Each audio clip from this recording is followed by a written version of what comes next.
It was during the era of midnight calls, and it wasn't during midnight call, but I can't remember why I wanted to. I guess I was just like checking up on him, and then so I called him. Hey, and his mother picks up before. Hey, God, oh my God. And mind you, we were like, what, maybe 13. So it's like, why is a 13-year-old girl calling her son's phone? He's a very staunch Catholic woman. She picks up the call and I was like, who is this? At that, I was going to just do as if it was a missed call, the wrong number and calls, but I moved on and I was telling her about like my name and stuff, and then she's like, "You're calling a boy? Have you prayed your rosary today?" Oh God! The whole school laughed. The entire school, not even like my entire classmates or my set mates.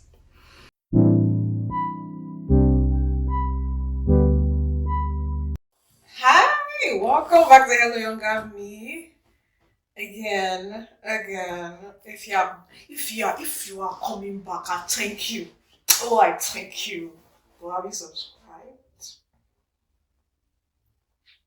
Okay, I'm gonna let you do that. But we'll be talking about. Oof. So where this is coming from is that I was listening to Finding Doing. He's a YouTuber in, excuse me, YouTuber in Austin, and so he did a video of him interviewing people walking on the streets of Austin on like their views on dating in Austin, right? So I was like, dating. Oh my god, in college, dating in college. How was that? What did I learn?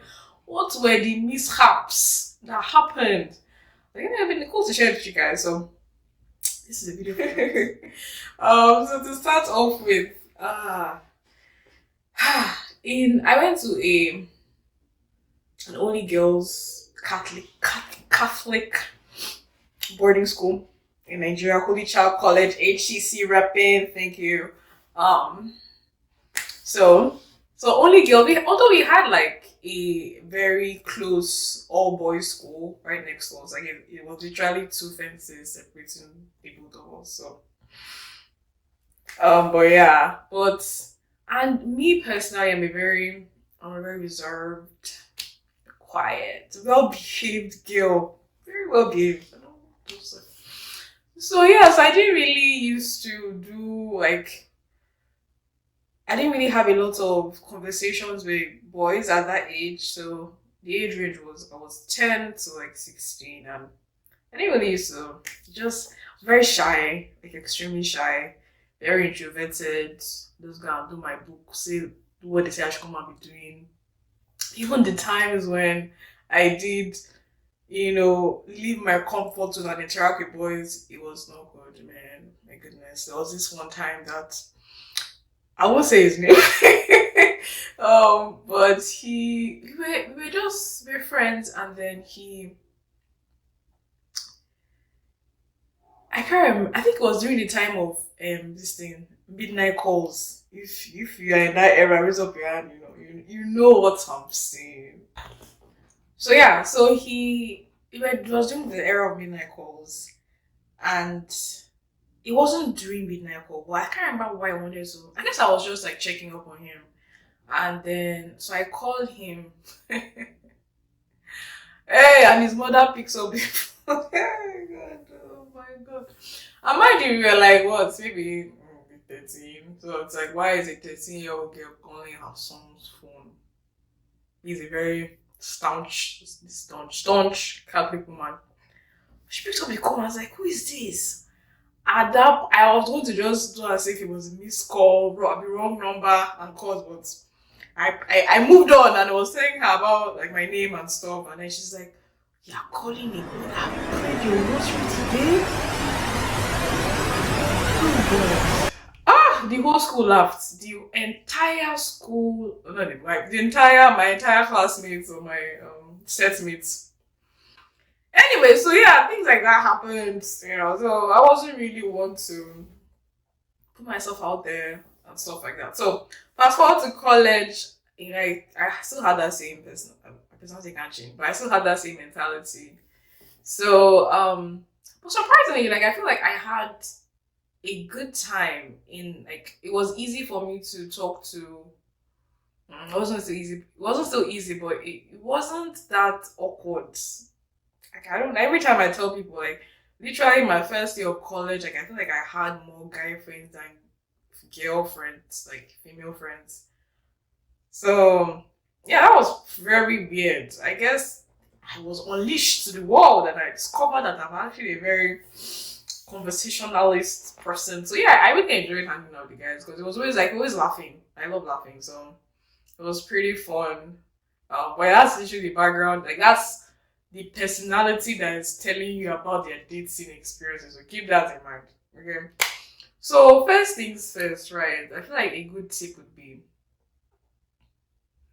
have a reasonable friend around you or in your circle at all times. Because your brain, I hate to break it to you, stops working during infatuation. Like you do things that you never thought you would ever do.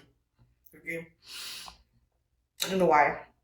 But it happened to me, I can tell you that. So having actually Sophie, if Sophie are watching this, shout out to Sophia Obielodo, literally, because she was very practical person. Like Chika, this doesn't make sense. Like you know, and I'm very me.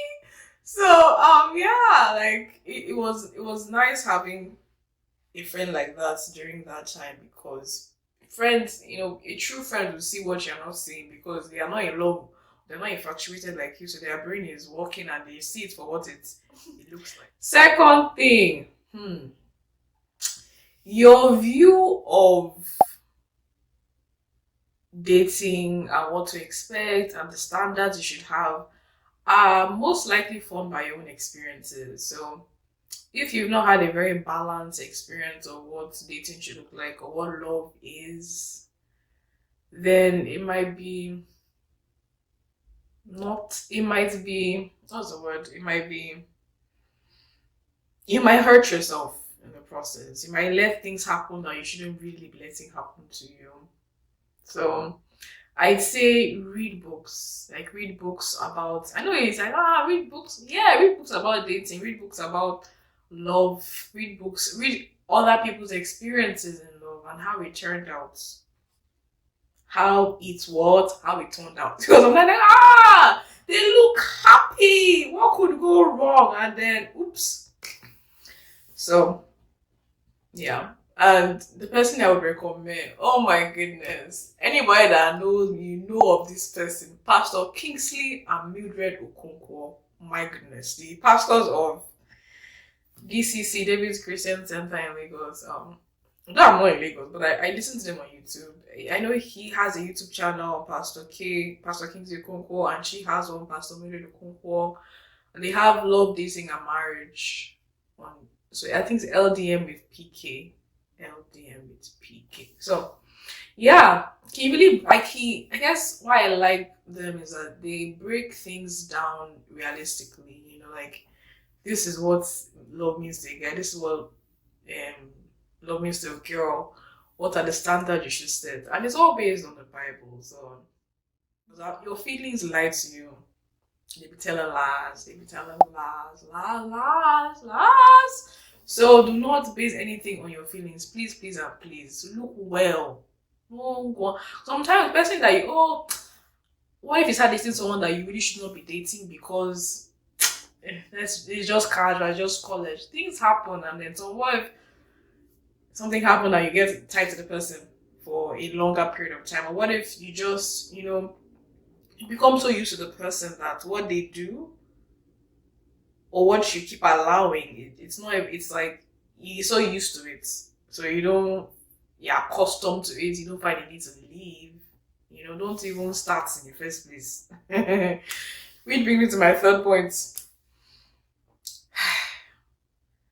Who gave you your spec standards? If you think about it. If you have different requirements for your spec, where do you think those requirements came from? Let's be honest. Let's be honest. Is it not TV?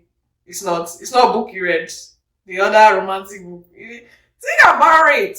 Really think, like, where are my requirements coming from? Are these the requirements that I would want to live with? Because for take it seriously, dating someone, for me anyways, I don't see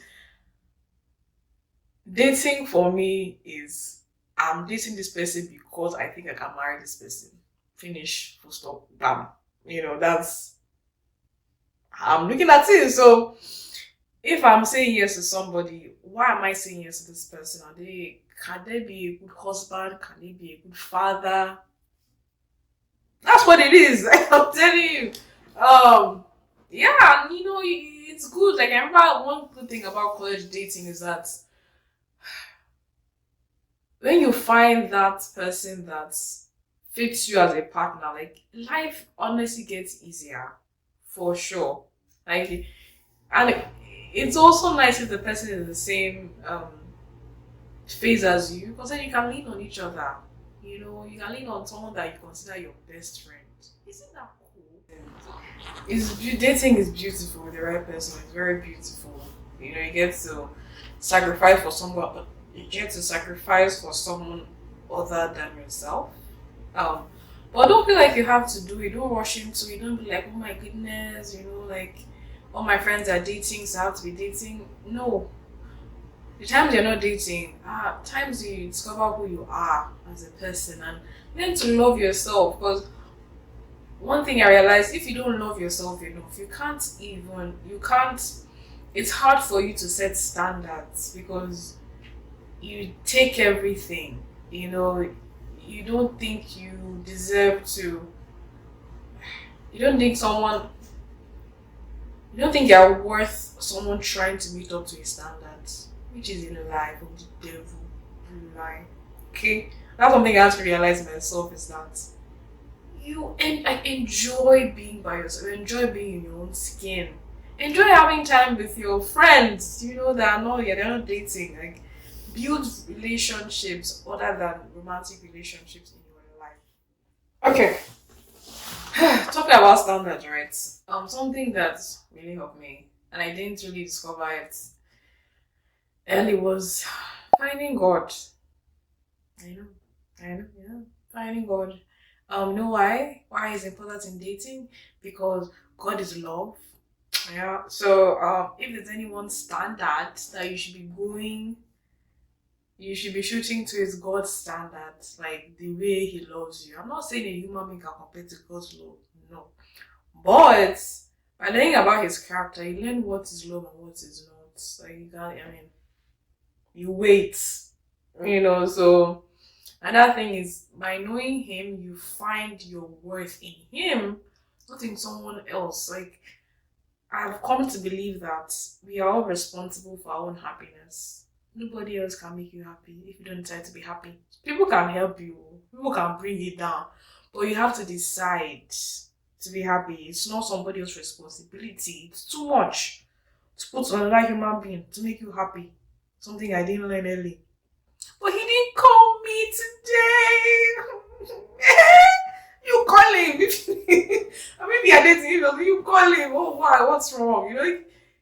It's don't put your whole life. Don't just pause everything and just keep it on somebody. That's fulfill me. Fulfill me now. It's not possible. Okay. So yeah, it's good to find God, find yourself. Like, be okay. Be okay. Please be okay in yourself. Please, please, and please. I can't say that enough.